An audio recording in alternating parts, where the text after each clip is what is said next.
proceso que se viene dando en Centroamérica desde hace ya unos años, se conoce como regionalización y que tiene que ver con el proceso de centralización, y esto ha provocado algunos cambios en los mismos sistemas.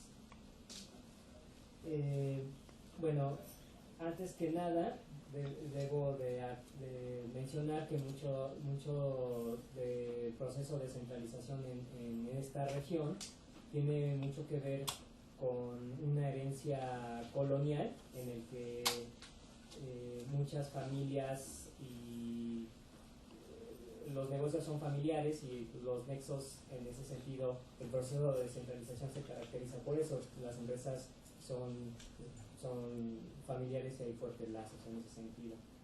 Bueno, ¿cuáles son los antecedentes que van a motivar esta centralización actual en los sistemas bancarios en esta región?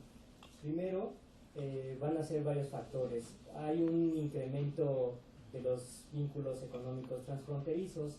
Como podemos observar en esta gráfica, pues hay un incremento comercial en los últimos años, sobre todo a partir de la década de los 90. Previamente observamos que el comercio intrarregional en relación a las exportaciones se encuentra un poco retraído. Todos conocemos sobre todo que en El Salvador y Nicaragua suceden algunos movimientos revolucionarios, lo cual conlleva ciertos desajustes sociales y económicos en esta región, y eso imposibilita obviamente esa expansión comercial. A partir de los años 90, cuando se identifica cierto retorno de la paz en esta región, pues bueno, se retoma o experimenta el comercio intrarregional un importante crecimiento. Y llama la curiosidad que sobre todo en El Salvador y Nicaragua, que son en estos dos países donde se experimentan estos desajustes sociales y económicos, es donde surgen la mayoría de los conglomerados financieros regionales, sobre todo a partir de los 90, y muchos de ellos están vinculados con empresas. Por ejemplo, el grupo salvadoreño FRIE, que es propietaria de la aerolínea TACA, que todos pensaríamos que por el nombre es costarricense, pero no es salvadoreña, pues en los 90 va a adquirir varias aerolíneas domésticas pequeñas, ¿no?, para consolidarse en la región. Otro motivo de esta regionalización, esta expansión del sistema bancario regional, pues se va a deber también a esta incertidumbre política y también a la existencia de un débil marco legal. Entonces eso va a motivar sobre todo otra vez a grupos salvadoreños y nicaragüenses en mayor medida a diversificar sus operaciones en toda la región. Esto obviamente motivado siempre por una preocupación, un miedo por los empresarios, por una pérdida de los derechos de propiedad, ¿no?, de las empresas que ellos ostentan o son dueños. Entonces eso motiva también a una expansión en la región. Y bueno, y otro punto que también es importante y que debemos de mencionar, la participación o la cercanía que tiene Panamá en la región como un centro financiero internacional, en donde diversos grupos financieros pues tienen oficinas en este país y usan una licencia internacional para manejar sus operaciones a lo largo de la región. Bueno, cabe mencionar que cuando hablo de Centroamérica no se considera Panamá, esto por una disputa histórica, ¿no?, pero cuando se habla de istmo sí se considera Panamá, por eso no lo considero como la región. Pero bueno, sí tiene un fuerte vínculo financiero con esta región, y lo cual ha permitido también el crecimiento y la centralización de estos grupos financieros en esta región. En los años 90, con el retorno de la paz en esta región, obviamente, y como ser parte de América Latina y como pasa en muchos lados, se firma o entra el consenso de Washington, lo cual se implementan varias reformas financieras, y eso va a acelerar de cierta forma el proceso de integración financiera regional, la consolidación de un espacio financiero regional, donde los grupos estos grupos se consolidan regionalmente. Como podemos observar en esta gráfica, bueno, en un principio estas reformas generan un cierto optimismo en muchos inversionistas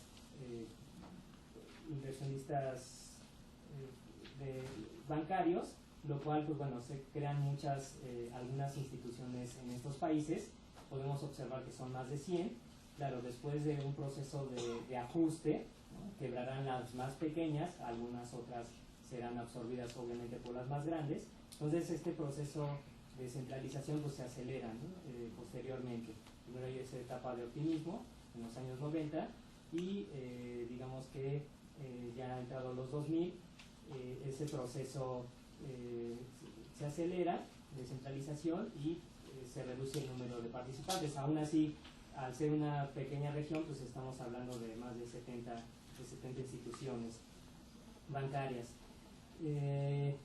Y bueno, algunas de estas instituciones, cuando algunas van a cerrar, pues, como en algunas partes ha pasado, pues bueno, va a ser por fraudes, algunas se van a encontrar fraudes, en otros va a haber pues sí, este proceso, esta cuestión de la contabilidad creativa en los estados contables, algunos van a incurrir en inversiones peligrosas y bueno, quebrarán algunos y los que no logren o los que no quiebran pues serán obviamente absorbidos por los más solventes. Posteriormente también a este proceso le va a contribuir, dado este fuerte vínculo con el sector productivo regional, pues el resurgimiento del mercado común centroamericano, que es un proceso comercial que surge como proyecto desde los años 50, que se va a concretar en los 60, pero que ya en los 80 va a experimentar un fuerte retroceso o un atraso en ese sentido por las crisis que suceden en estos países. Y donde se retornó a la paz, obviamente ya en los 90 se va a dar un resurgimiento de este mercado, ¿no?, como veíamos en la primer gráfica. Esa expansión productiva y comercial pues va también a motivar también la expansión financiera regional. Y entonces,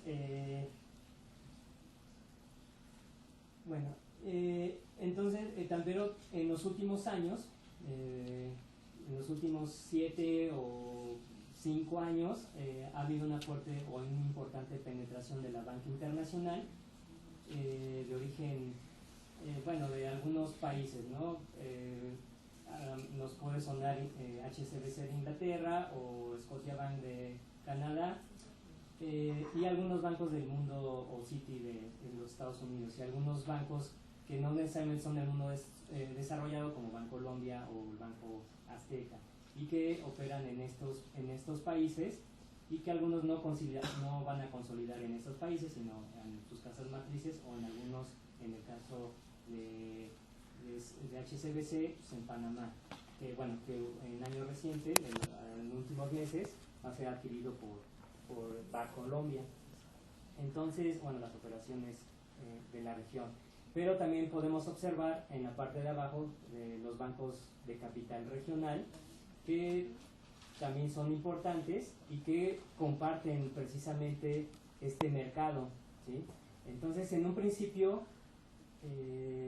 pues parecía atractivo para la banca o para el capital internacional estos mercados, ¿no?, dado que se daba este proceso de fusiones, de adquisiciones y de regionalización en estos espacios, y es atractivo para algunos inversionistas internacionales. Sin embargo, pues al verse limitados por el reducido tamaño de estas economías, pues algunos deciden abandonar o simplemente no sigue el proceso y no se muestran esos grados de extranjerización como en el caso de nuestro país. Entonces se detiene. Entonces los sistemas bancarios pues van a estar dominados, o más bien van a estar compartidos por una banca privada nacional, una banca privada nacional con carácter a veces regional y una banca privada internacional, y van a ir delineando sistemas bancarios muy heterogéneos.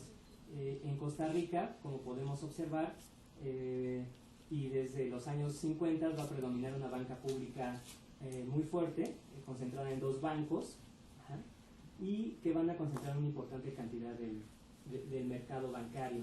La banca privada nacional pues va a perder cierto dinamismo a partir de la segunda mitad de los 2000, eso porque van a ser adquiridos por bancos privados, ya sean regionales o internacionales, pero cuando observamos la columna que tiene el 1 y el 2,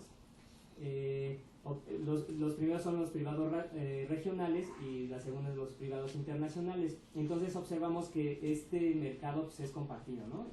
Pero está dominado por esa banca pública en Costa Rica. Sin embargo, en contraste, aquí pasa algo diferente. En El Salvador, los bancos públicos, digamos, no tienen un fuerte peso en el sistema bancario, que solo estamos hablando de un solo banco, y la banca privada internacional tiene mayor peso, pero y en menor medida la banca privada regional, y por eso registra esos grados de extranjerización mayores al 90%. Sin embargo, hay que considerar que esa banca privada o ese grado de extranjerización es compartido con la banca privada internacional y regional, ¿no? En ese sentido. Entonces, a eso me refiero, que eso es lo interesante de esta región, que no domina la banca privada internacional como en otros casos. Y en Guatemala, pues bueno, es también muy llamativa la situación, dado que los bancos privados nacionales son más, bueno, algunos argumentan que son un tanto más conservadores, dominan más el mercado nacional, es una banca corporativa, la banca pública tiene poca participación, y la banca privada internacional pues realmente ha tenido poca penetración, y a pesar de que Guatemala es la economía más grande de la región, ¿no? Entonces, digamos que se han dado estos lazos familiares que existen entre empresas del sector productivo y el sistema financiero, pues generan ciertas barreras a la entrada de participantes internacionales. Las reformas financieras inscritas en el Consenso de Washington incentivan, ¿no?, precisamente a que se abran estos mercados. Sin embargo, dada las mismas estructuras social, de las mismas clases sociales, como de la misma herencia colonial, desde estos vínculos de sangre y familiares, que son muy llamativos y que son muy representativos en esta región, pues imposibilitan precisamente que penetre esa banca privada internacional. Sin embargo, también la banca pública pues no se le motiva o no se le desarrolla, salvo en el caso de Costa Rica, pero es un proceso diferente, y desde los años 40 siempre se impulsó esta banca pública nacional, ¿no? Entonces, creo que entonces este proceso de centralización que se va a ver expresado en la regionalización, bancaria, que me refiero que los bancos privados de origen guatemalteco que tienen operaciones en otros países de la misma región, pues es un proceso que está, digámoslo así, inacabado, que es compartido, ¿sí? Este proceso de descentralización, motivado por esa característica que acaba de mencionar de la participación de esos vínculos familiares, y por el otro, pues entonces, digámoslo así, que la banca privada internacional de cierta manera se ha visto limitada o poca motivada para participar en estos mercados. Entonces, creo que es importante esta característica en este proceso de descentralización y que ha ido delineando en los últimos años los sistemas bancarios. Bueno, eso es todo. Gracias. Muchos años que llegamos a colaborar en este seminario, inicialmente como becario. Hoy tengo la fortuna de poder compartir estas hipótesis de investigación con ellas y con todos ustedes. Y bueno, también agradecer a los miembros de Algacén, porque precisamente lo que hoy les traigo a colación es un poco las hipótesis que estamos desarrollando dentro del grupo de análisis de coyuntura de la economía mexicana de este instituto que edita el Boletín Momento Económico, y que los invito a que nos sigan a través del instituto que publica este boletín mensual. Bueno, vamos a ver, estamos hablando el día de hoy, la ponencia que les traigo a colación es esto del mercado de trabajo y burbuja crediticia. Se está poniendo muy de moda la frase mover a México, ya saben ustedes por qué, lo han escuchado seguramente en radio, televisión y en algunos círculos oficiales. Efectivamente, México se está moviendo, nada más que si hacemos alusión a la física, la trayectoria, el impulso, la aceleración y el destino del punto, pues es únicamente profundizar aún más las reformas estructurales de corte neoliberal que han estancado la economía ya desde hace varios años, ¿no? Vamos a decir que el punto de impulso de esta última etapa del mover a México, pues es el colofón que significó el último sexenio, que pues fue la reforma laboral, donde bueno, en esta diapositiva lo que les quiero presentar es un poco cómo está la estructura muy general, muy somera de lo que es el mercado laboral mexicano, donde bueno, podemos analizar el caso de los jóvenes, que son profundamente quienes están sufriendo malas consecuencias de este mercado laboral. Complementando esta información, les diría que bueno, 40% de la PEA que está ocupada está en condiciones de vulnerabilidad, 50% de los mexicanos que trabajan se encuentran fuera de la seguridad social y sin contrato por escrito, 60% de esta fuerza laboral mexicana percibe un ingreso mensual de alrededor de 3.600 pesos, ni siquiera son los 6.000 que hablaba un exsecretario y hoy senador. 10% percibe un ingreso inferior a un salario mínimo, es decir, 1.800 pesos mensuales. Y bueno, la tasa de desempleo juvenil, que es el doble que la tasa de desempleo que se registra entre la población económicamente activa, estamos hablando de entre un 10.4 y 10.6%.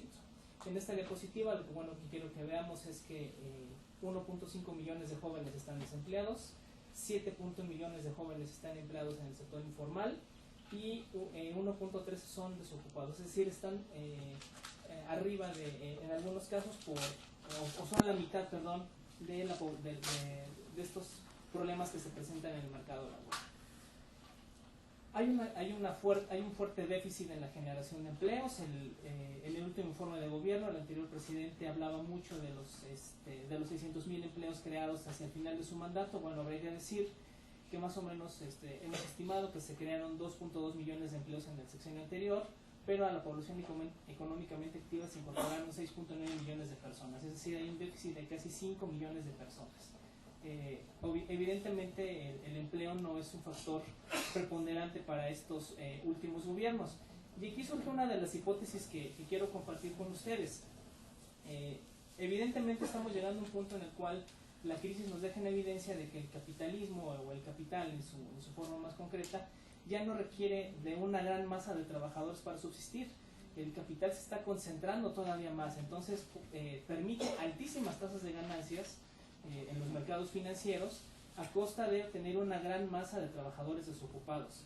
Si hacemos una revisión histórica de lo que esto representa, bueno, representa la profundización de las reformas laborales de este corte neoliberal, la futura privatización de los sectores estratégicos, ya se empezó a labrar el camino hacia esas reformas. Ayer se presentó nuevamente otra de ellas, y decir que bueno, si hacemos una comparación de lo que representa hoy el capitalismo mexicano a lo que fue los años del cardenismo, los años de la sustitución de importaciones, vemos con mucha preocupación que obviamente los intereses de este capital no están en México, están nuevamente en que se extraigan recursos de nuestras economías, se trasladen, se concentren y se valoricen en los mercados financieros. Entonces hay un problema de fondo muy fuerte por el cual tratamos de hacer este vínculo entre lo laboral y las estructuras productivas. Bien, recientemente los banqueros han dicho que bueno, obviamente han hablado mucho de que en los últimos 10, 12, 11 años ha cambiado considerablemente la estructura de créditos de las empresas, que otorgan los bancos. hablaban mucho de que, bueno, al inicio de la década casi 50% se destinaba al crédito al sector público, al gobierno. Hoy vemos esta composición donde vemos el crecimiento que tiene el crédito al consumo y el aparentemente crédito empresarial. Una parte de ello también va a la vivienda. Habría que decir entonces que, bueno, ¿por qué a los banqueros ya no están financiando el sector público? Bueno, pues para eso está el mercado, los mercados financieros. La deuda pública que es contratada o que es adquirida por la banca, y que, bueno, aquí podemos ver que son ellos los verdaderos dueños de la deuda pública, y por tal motivo, pues bueno, aparentemente ya no están financiando en cuanto a términos de crédito al sector público, pero obviamente tiene una participación fundamental y trascendental en lo que es financiamiento mediante la deuda pública. Para hacer una acotación, bueno, vamos a hablar un poco de cómo están los ingresos de las familias en México. Aquí en esta diapositiva lo pueden ver ustedes, cómo vemos una profunda concentración de los ingresos y en relación con los hogares mexicanos. Aproximadamente 54% de los hogares reciben el 32% de los ingresos totales, 32% de los hogares de alto poder adquisitivo, es decir, los que se considera en México, que van de 7.01 a 8.01 salarios mínimos y más, pues son los que concentran mayoritariamente los ingresos. Esto nos lleva a pensar también en qué están gastando las familias, cómo se va dando este gasto. Aclaro que no se trata de una suma de 100, sino que veamos en qué porcentaje las familias están erogando cada vez más recursos hacia los sistemas financieros.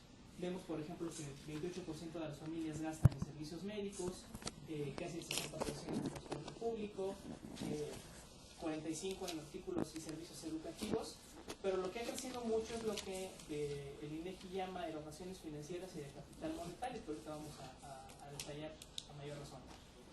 En la encuesta ingreso-gasto del año 2000, aproximadamente este gasto estaba por cerca del 50%, es decir, hoy ha crecido casi 30 puntos porcentuales, lo cual representa un gasto muy fuerte. ¿Qué representa esto? Bueno, las erogaciones financieras de las familias vienen fundamentalmente a la vivienda, aclarando que no hay un desglose si es vivienda rentada o vivienda adquirida. Quiero hacer aquí en este punto una acotación. Cuando estamos hablando de una burbuja, no quiero decir que ya estén presentes los problemas congénitos que conlleva la burbuja crediticia. Afortunadamente, en esta sesión la doctora Giro nos ha platicado con bastante información el proceso español.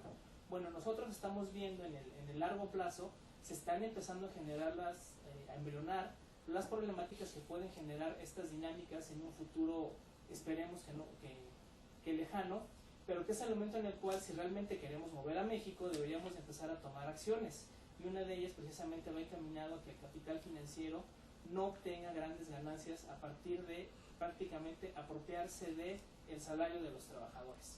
Como yo comentaba, bueno, esta tesis también es de David Harvey, un autor muy interesante, al que recomiendo que leamos, y que habla precisamente de que una de las características más fundamentales de la financiarización es que el capital se apropia de diversas maneras del salario de los trabajadores. Es decir, ya no requiere incluso la explotación directa, ¿no? como en capitalismos diferentes. Hoy se puede apropiar del propio salario que devenga a los trabajadores. En México, lo que estamos viendo aquí con resultados de la última encuesta de ingreso y gasto de los hogares, es que, bueno, 14% de las familias, del gasto que realizan los hogares mexicanos, pues se lo están pagando tarjetas de crédito. Si sumamos, bueno, vemos por ejemplo también esto que son pago a deudas a empresas u otras personas e instituciones, las famosas tarjetas de las casas comerciales y otras erogaciones. En referencia a esto que yo comentaba, bueno, lo que podemos observar aquí es esta enorme brecha que se ha abierto ya, siempre ha sido importante, nunca se ha cerrado, pero hoy se está haciendo más grande, entre lo que es la participación de la remuneración de los trabajadores en el PIB, en referencia al excedente bruto de operación, que en pocas palabras son las ganancias de los corporativos, de las empresas. Podemos ver que efectivamente la tasa de excedente bruto de operación de las empresas, vamos a decir que permanece de alguna manera desde el 70 hasta el 2011 constante, pero la remuneración de los asalariados es lo que está perdiendo una participación muy importante. Se ha hecho cada vez más grande esta brecha. ¿Esto qué quiere decir? Que el sector empresarial está obteniendo cada vez más ganancias a partir de, incluso como yo comentaba, dejar de lado a una gran masa de trabajadores. Siguiendo con esto de los créditos, de cómo está la cartera crediticia de la banca, pues bueno, ha sido una posición muy volátil, sobre todo en este periodo que ustedes pueden ver, que es 2008-2009, el inicio de la recesión. Pero quiero concentrarme en los últimos 3 años, donde vemos que el crédito al consumo es lo que ha crecido por arriba del crédito a la vivienda y del crédito empresarial. Esto llama poderosamente la atención, porque recientemente el Banco Santander y los ejecutivos del Banco Banamex han mencionado de que el crédito al consumo no preocupa, vamos bien, la economía mexicana, estos crecimientos del consumo, y que incluso instituciones como Santander estén perdiendo un nicho de mercado por la aparición de otros créditos como los personales y demás, son reflejo de que la economía mexicana va bien, y que entonces esta dinámica de crecimiento del consumo aparentemente responde que pues la economía está moviéndose con este concepto que ahora está muy de moda. Bueno, esto obviamente genera muchas dudas y genera muchas preguntas y muchas interrogantes. La primera es que el consumo, el crédito al consumo no responde o no tiene una trayectoria muy referida con el consumo en general del consumo privado. El crédito al consumo se está disparando por encima, por varios niveles más de lo que crece el consumo. Entonces esto obviamente genera un punto de preocupación. ¿Dónde están yendo esos recursos? ¿Quién está consumiendo realmente? ¿O qué es lo que se está consumiendo? Y lo que comentaba de que, bueno, no utilizando el PIB, sino el indicador del índice global de actividad económica del INEGI, pues lo que vemos es un estancamiento total de la economía. El PIB reafirmaría esta idea. Recordemos que recientemente se dieron a conocer los datos donde el último sexenio la economía creció 1.9%, que representa el segundo crecimiento más bajo de todo el periodo neoliberal, solo superado por el sexenio de Miguel de la Madrid. Entonces, la economía no camina muy bien, no estamos creciendo lo suficiente, se ha hablado mucho al respecto de ello, pero sin embargo el crédito al consumo, como podemos ver en esta comparativa en tasas de crecimiento, está muy por arriba de lo que es el indicador global de actividad económica. Para concluir, para que más que hacer afirmaciones concretas, yo lo dejaría más bien como una serie de hipótesis a desarrollar y que creo que nos dan pautas para poder seguir investigando en un futuro. Es bueno, creo que hay una tesis que hay que trabajar muy arduamente y comentarla más a detalle. Creo que hay que quitarnos esta visión en que los bancos generan crédito a partir de los depósitos que captan de las personas. En la economía mexicana podremos ver que sucede exactamente lo contrario. Los préstamos están creando depósitos y por eso es que la banca está incurriendo en generar más estas dinámicas de endeudamiento de las familias para poder posteriormente atraer esos depósitos. Obviamente esto nos lleva a romper con el mito de las reservas internacionales, de las reservas de los bancos, y también aquello que habla de que los bancos centrales no interfieren en la oferta, que tienen que regular la oferta monetaria. La doctora lo comentó muy bien, la doctora Girón. Si hubiera un episodio en el cual se generan estas burbujas en el largo plazo en la economía mexicana, el Banco Central en realidad está maniatado y tiene que transferir los recursos, sea como sea, hacia la banca comercial. Esto es el reflejo de lo que sucede en Europa, donde las políticas tienen que ser tremendamente restrictivas para que la ganancia de los bancos no caiga. Entonces, por eso creo que hay que primeramente romper con este mito. Otro de los mitos con los que creo que tenemos que romper y cuestionarnos es cómo estamos haciendo la lucha en México. Cuando hablo de la lucha me refiero a que la reforma laboral pasó sin grandes aspavientos, salvo por algunos sindicatos que salieron a las calles, por algunas voces que protestamos en contra de ellas, pero pareciera que por fin el capital está triunfando en el país, y yo me hago la pregunta de cómo estamos enfrentando estas batallas, si lo estamos enfrentando como trabajadores o como consumidores. Y creo que esto nos lleva a una interrogante muy fuerte, porque no nos hemos percatado que cada vez más el ingreso de las familias está comprometido con la banca. En un seminario anterior yo hice la proyección de que aproximadamente el crédito que tenemos, la deuda que tenemos las familias mexicanas con los banqueros aproximadamente representa 14 puntos del PIB, y que más o menos hemos estimado que una familia tiene que destinar, una familia de las que yo hablaba al principio, que percibe un ingreso mensual alrededor de 3.600 pesos, y ya tiene comprometido un 30% de su salario en pagos a instituciones financieras o bancarias. A esto habría que agregarse también el problema que representa la inflación alimentaria, donde, bueno, el año pasado la inflación en México fue del 3.5%, me parece, pero la inflación alimentaria rondó aproximadamente el 10%. Entonces, esto va mermando cada vez más el poder adquisitivo de los trabajadores. Como yo lo comentaba también, bueno, se están excluyendo a grandes masas de trabajadores, sigue predominando la parte financiera. Esto es un rasgo muy característico de la financiarización de la economía. Estamos viendo efectivamente cómo no importa que no crezcan los salarios, porque de hecho los salarios no crecen, registran un fuerte poder adquisitivo. Más o menos el salario desde los 70, que fue su última etapa de crecimiento, hasta la fecha ha perdido cerca del 60% de su poder adquisitivo. Sin embargo, si revisamos las tasas de ganancia que se observan en las instituciones o en las emisoras bursátiles, es impresionante, y sobre todo si revisamos los datos de 2008-2009, sí con pérdidas en algunas emisoras, pero al año siguiente las recuperaron de manera exponencial. Bueno, no perder de vista que a final de cuentas, si nosotros tenemos una deuda con los bancos, son recursos que obviamente son depósitos que se están creando los bancos para que en el contexto de crisis pues puedan ser útiles a rescatar el sistema financiero extranjerizado. Y eso se vino en los momentos más agudos de la crisis entre 2008 y 2009.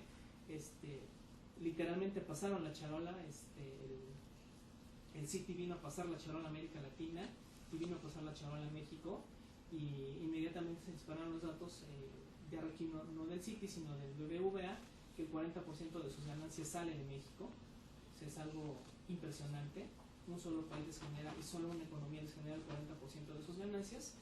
Y pues bueno, mencionar también que, ya con esto concluyo, que el estancamiento económico que persiste en nuestra economía, que ya es una larga L, que la economía no crece más allá del 2.5% desde hace 30 años, pues realmente es contrapesado por esta ganancia que se da en el plano financiero, y que obviamente nos lleva a reafirmar la hipótesis de que se polariza y se concentra aún más el ingreso de estos grandes empresarios que pueden manipular a su gusto los contratos laborales. Ya lo están haciendo, ya nos lo demostraron con la aprobación de la reforma laboral, y que esto evidentemente no está perjudicando sus niveles de ganancia en las bolsas de valores.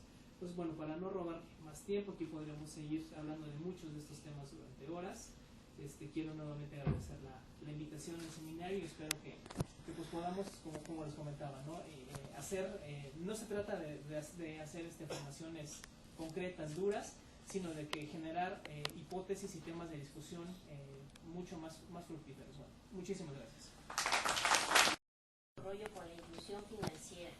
La inclusión financiera, en mi opinión, es una palabra que se ha inventado el Banco Mundial y todas las microfinancieras, ¿verdad?, para obtener mayor rentabilidad, a tal grado que la inclusión financiera es un concepto que está entremezclado en los retos del milenio, ¿verdad?, donde la inclusión financiera es importantísimo para el desarrollo.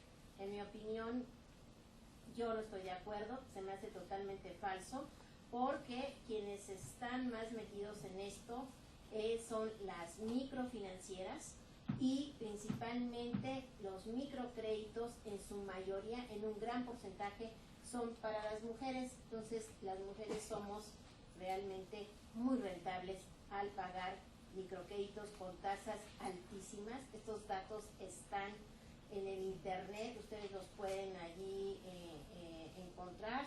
Entonces, Entonces, bueno, creo que eso, las cajas de ahorro tal como están, eso no quiere decir, aquí hay una confusión, las cajas de ahorro tal como están, eso lo pueden buscar en la Wikipedia, ¿verdad?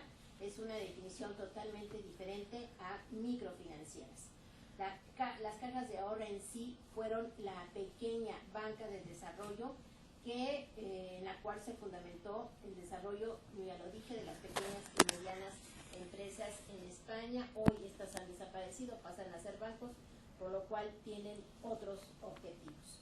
Yo con esto terminaría.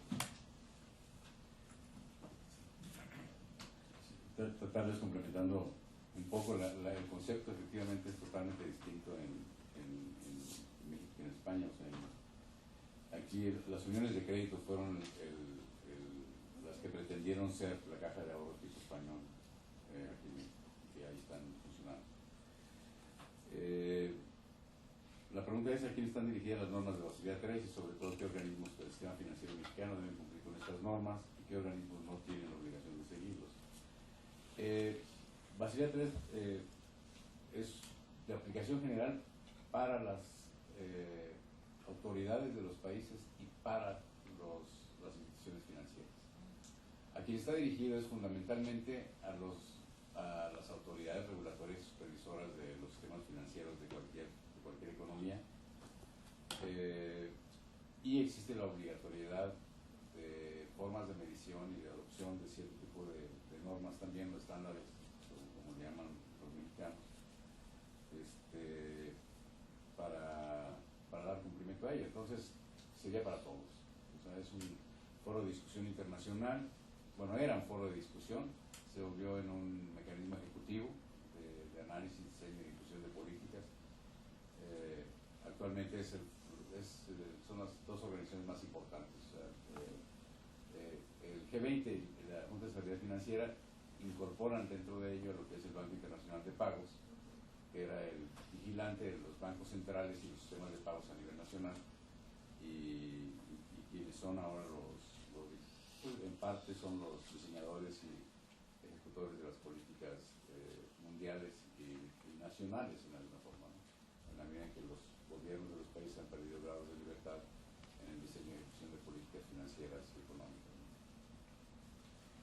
Bueno, no resta más, sí, no resta más que invitarlos para mañana.